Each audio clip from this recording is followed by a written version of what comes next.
Trading apps. What do you think about Robinhood and other trading apps or fintech companies enabling all ages and experience to participate in the stock market?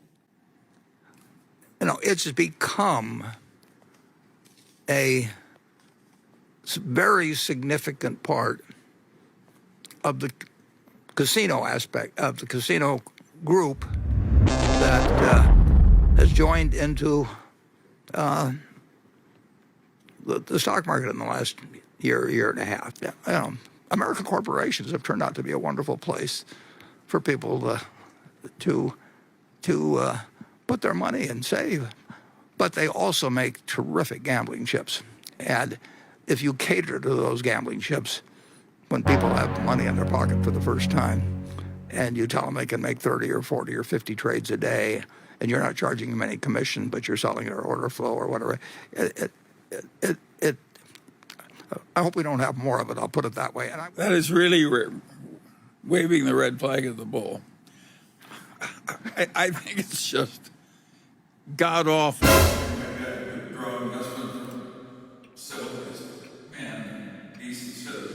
Here we are, back again. That right there was Warren Buffett and Charlie Munger at the annual shareholder meeting for Berkshire Hathaway this past May 2021. Recently, the online brokerage company Robinhood has been hit by a slew of criticisms for several of its issues, which caused sentiment for the company to go down on a downward spiral. In fact, Robinhood, after temporarily halting new purchases of GameStop stock back in January of 2021, plummeted from a 5-star to a 1-star rating on Google Play Store. In fact, Google themselves had to personally delete several tens of thousands of those reviews on the Google Play Store. As of late, Robinhood has been hit by controversies regarding its payment for order flow business practice, its temporary halting of meme stock buy-ins, and lastly, the gamification of investing. Let's get right into it. Now, in order to understand this Robinhood controversy, we need to first understand how buying and selling stocks actually work.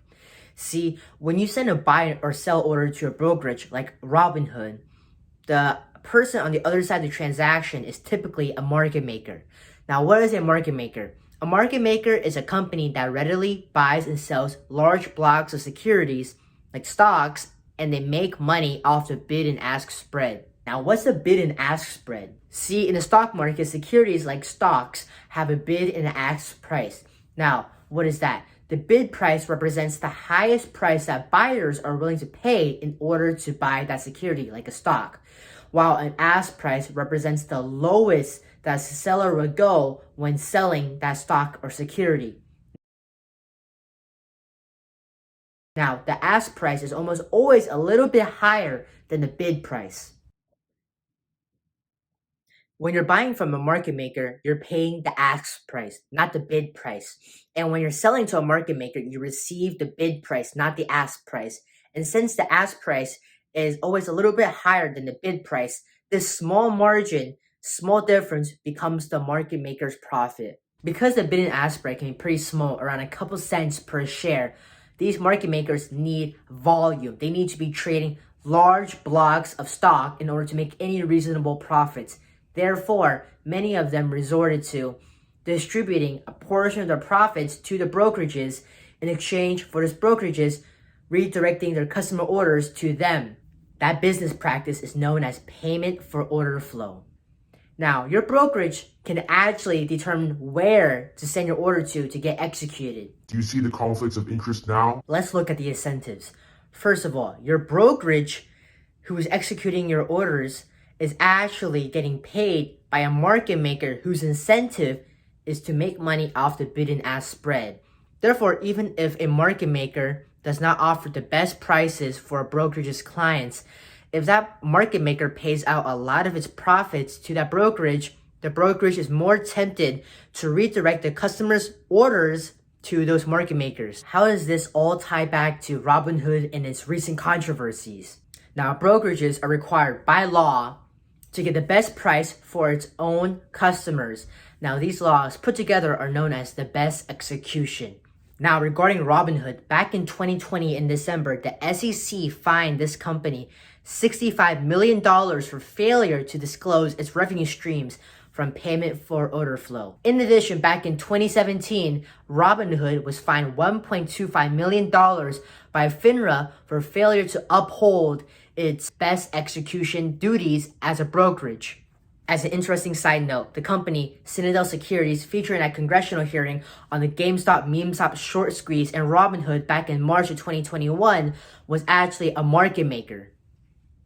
However, Robinhood actually releases a report now detailing the compensation it receives from these market makers. Now, in addition, this company has actually been embattled in a series of controversies regarding trading outages and limits on buying and selling meme stocks. See, back in January of 2021, with the GameStop meme stock craze, the company actually restricted new purchases of the stock for its own customers. However, to be fair, the reason behind this decision was due to a massive collateral requirement imposed by the NSCC on Robinhood. Robinhood had to put up $3 billion of collateral in order for these shares to be cleared. Therefore, Robinhood had to halt new purchases of these meme stocks. The last primary controversy surrounding Robinhood revolves around its gamification of investing. Now, what is gamification? Now, critics say gamification is a process in which a company reduces the aspects of investing into a game arcade-like activity. Several critics say that many of the gamification features on Robinhood, such as featuring the most popular stocks on its website and having the confetti feature, which was removed a couple months ago, played into the gambling instincts of the public. Now, obviously, there's a very serious line of demarcation between investing and gambling. However, personally, I believe this argument is a little bit more subjective depending on who is approaching this problem. Nevertheless, this issue has attracted a plethora of different criticisms, including those from, as we've seen, Warren Buffett, Charlie Munger, the SEC, and several other regulators. Overall, regardless of shifting tides and public opinion, I believe that the fundamental mission of Robinhood, which is to democratize investing, is a net positive.